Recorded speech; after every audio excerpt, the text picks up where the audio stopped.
and talk to you. Yeah. Can I get your name and spell it, please? Yeah, Mason Rose Gray, Gray. And just look at me, please. Oh, yeah. Yeah. So tell me what happened.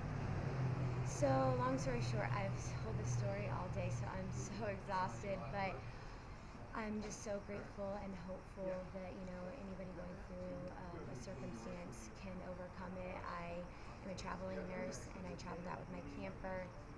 I did the van life, and, I had a blast with Bexley, and then I went into work. I work at Children's Hospital of Los Angeles, and I ended up coming back in the morning, and the camper was gone, and Bexley was in it, and I didn't know what to do. I was in cahoots.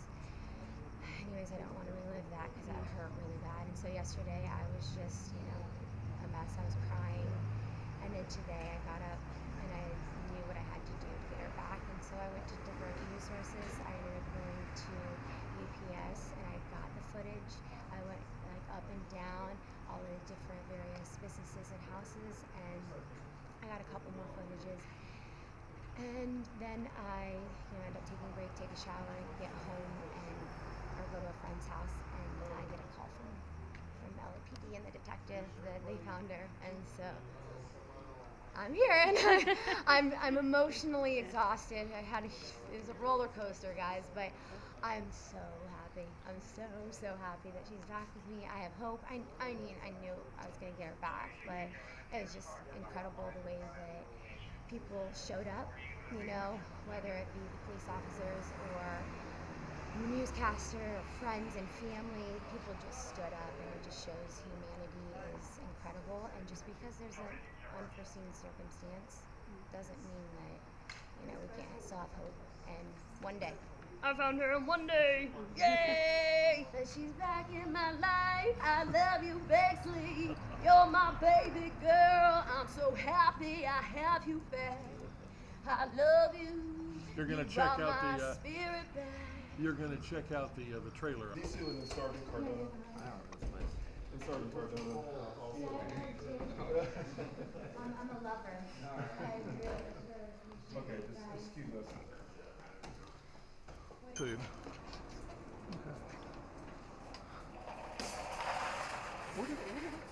This is Was it? left it. That's ours. Oh, that's ours. Okay. Yeah, that's ours. Okay, I didn't realize that was ours. Okay, let me grab his leash. No damage to it? She doesn't take off on it. My stuff is missing. A lot of my stuff is missing. A lot of my piano and guitars, and I was a musician, so I did a lot of music. My camera was stolen. There's a lot of money.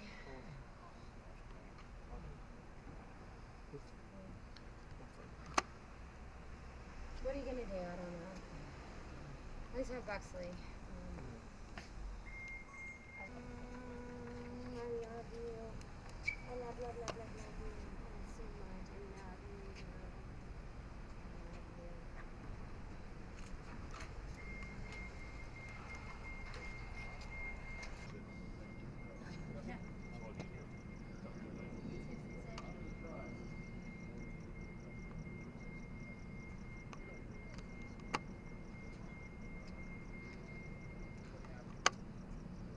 So, sir, if you could say your name and spell it first, please. Earl Perry, EARLPERRY.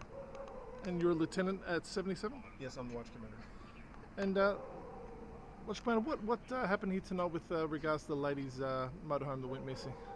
Or trailer? About 8:30, 9 o'clock, I received a call from officers assigned to Northeast Division, which is the area where the Children's Hospital is located, and they told me that they had a report from a citizen that observed this camper parked on Vermont between 81st and 82nd Street, which is in this division. So I assigned Sergeant Cardona, and he went there with officers to get it into custody, but we didn't know what we were faced with given the fact that it was stolen.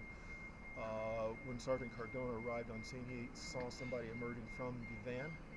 He was able to detain that person without any incident, and looked inside. Was the dog inside already? Inside on the bed. Yeah, the dog was inside on a bed, and none the worse for wear. And contacted me. They told me what he had. I contacted the Northeast Division and let them know that we had, and we had the van. We had a vehicle with a trailer hitch, towed the van back here, and the dog's in custody. Can you tell us the person that came out of the back of the trailer, was that actually a suspect or was a Well, it's a person of suspect. interest? It's a suspect in that that person's a female and she's under arrest for receiving stolen property. As far as we highly doubt that she's the one that actually stole the van, given the fact that what happens in these kind of situations, unfortunately in this area, a lot of these things are stolen, and what will typically happen is the person who steals it will either sell it to a homeless person, or they'll park it and charge the person rent. So that's the likely scenario. But when you pay $500 for something like that, and there's a dog inside, and it said all of this is your property, clearly you should know that that's stolen. And this is most likely what happened, and therefore that person's going to be booked for receiving stolen property. Officer, is there anything else you can tell us about the situation tonight? No, Sergeant Cardona was able to contact the owner, or the officers were able to contact the owner. And once we made a contact, obviously told her where we are and the situation, let her know the dog was fine. And she was very pleased, I'm sure. And drove down here from where she was and then reunited with everything. So right now we're trying to figure out how we're going to get this to her out of here. She's sort of stressed right now, but we'll figure it out and do what we can to help. Thank you very much, sir. We appreciate it. All right. Great No problem.